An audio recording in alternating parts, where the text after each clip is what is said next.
Etawah junction को मिली विश्व स्तरीय पहचान, इतने करोड़ों बदलेगी इटावा की सूरत।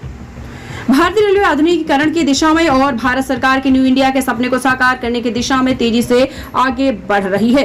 देश भर में रेलवे स्टेशन को विश्व स्तरीय स्टेशन के रूप में विकसित करने का काम तेजी से किया जा रहा है। गुजरात का गांधीनगर रेलवे स्टेशन आधुनिक भारत की भव्य तस्वीर पेश करते हैं।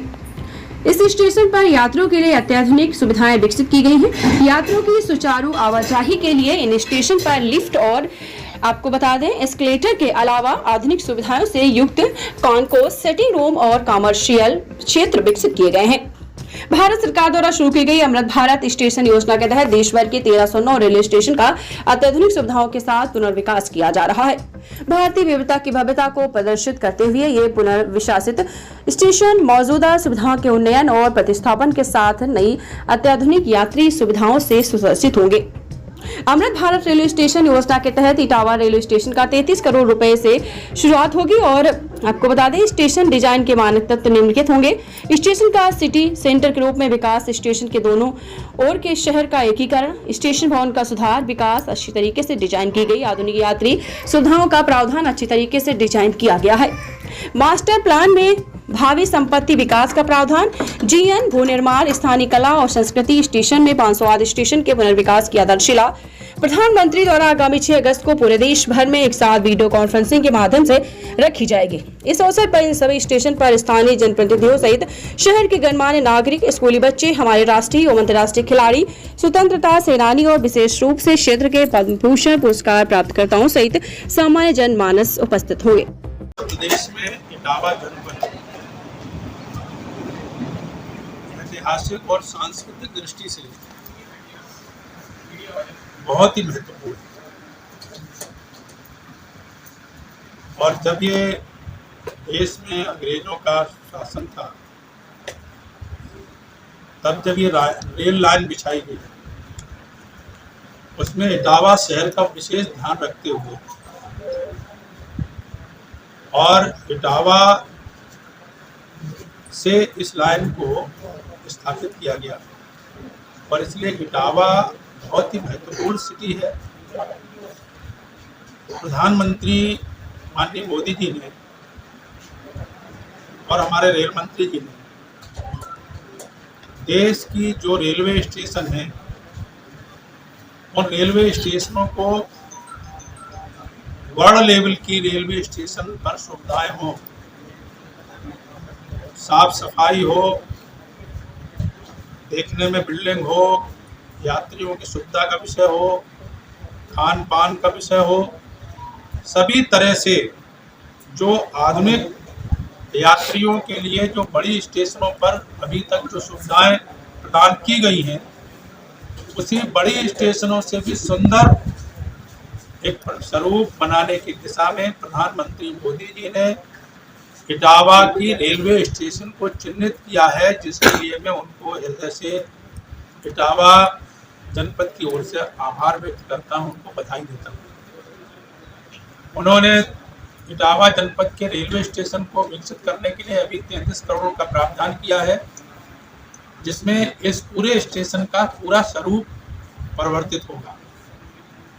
इसमें हमने पहले से कई तरह की मांगे की थी। इसमें स्वचालित सीढ़ियों से लेकर के एक और पुल जो है जिसको क्या बोलते हैं एफओबी बनाने की दिशा में, और यहाँ आगे जो सारा सड़क से लेकर के जो मैदान पड़ा उसको ठीक करने के लिए कई तरह का इस बिल्डिंग में काम होना है। मैं रेलवे डिपार्टमेंट के स्थानीय अधिकारियों से कहूँगा कि इटावा की जो ऐतिहासिकता और सांस्कृतिकता का जो स्वरूप है वो इस नई बिल्डिंग में, नई बिल्डिंग का मतलब इसका जब स्वरूप बदलेगा तो वो परिलक्षित हो, वो दिखाई दे, इसका विशेष ध्यान रखने की कोशिश की जाए। दूसरे मैं ये कहूँगा कि आप जो बना रहे हो, जो आपने तय किया है उसको पब्लिक डोमेन में डाल करके लोगों से सुझाव लेने की भी जरूरत है। आप केवल पैसा उल्टा सीधा खर्च किया तो हम लोग विरोध करेंगे, आपत्ति करेंगे। इसलिए हम लोगों से, पब्लिक से इसका स्वरूप इतने पैसे में एक बहुत अच्छा स्वरूप बन सकता है जिसके पैसे का सदुपयोग हो और एक रेलवे स्टेशन, एक भव्य स्टेशन बाहर से चारों तरफ से दिखाई दे। इसका विशेष ध्यान रखने की कोशिश करेगी।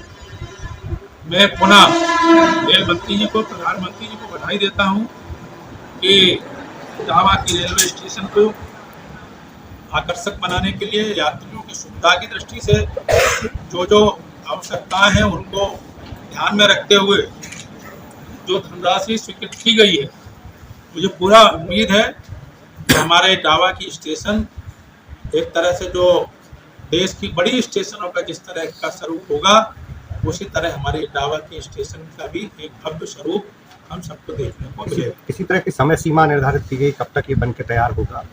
मुझे लगता है कि कितना कोई निश्चित किया गया, एक साल या एक साल मुझे लगता है कि ये ऐसे कोशिश ये हो रही है कि हम ये एक साल के अंदर इसको पूरा करें।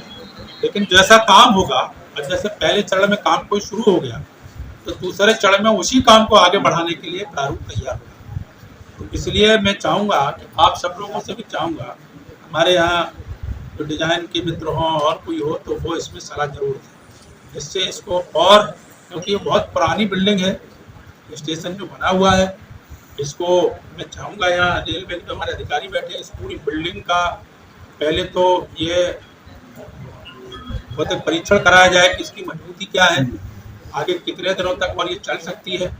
ये सब बातों को ध्यान में रखते हुए, नहीं तो फिर और नई कंस्ट्रक्शन कौन सी जगह हो सकता है, क्या हो सकता है, हमारे पास राइट में भी जगह पड़ी है, लेफ्ट में भी जगह पड़ी है, तो एक अच्छा स्वरूप कैसे विकसित होगा, कैसे बन के तैयार होगा, ये रेलवे के सभी अधिकारियों को चिंता करने की जरूरत है।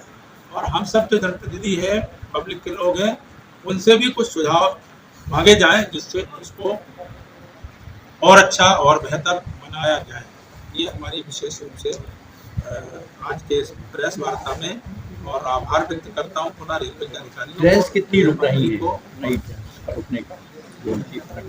नहीं, अभी जो बरधना में आज हम 2 ट्रेनों को रोक रहे हैं, फरक्का जो 3 दिन लखनऊ, अयोध्या, बनारस जाएगी और 3 दिन इलाहाबाद होकर से जाएगी, और गोमती एक्सप्रेस जो है बरधना में आज 4 जिसका हो रहा है, बलराम सिंह जी और मुलायम सिंह जी जब थे तब से मांग हो रही थी जनता की, वो मांग आज पूरी हो अंदर जी स्टेशन पर यहाँ पर भारत स्टेशन के तहत काम कराए जा रहे हैं, क्या यहाँ दिल्ली की तरह सेकंड शिफ्टिंग भी स्टेशन पर होगी? इस तरह की बनाने की तैयारी है क्या?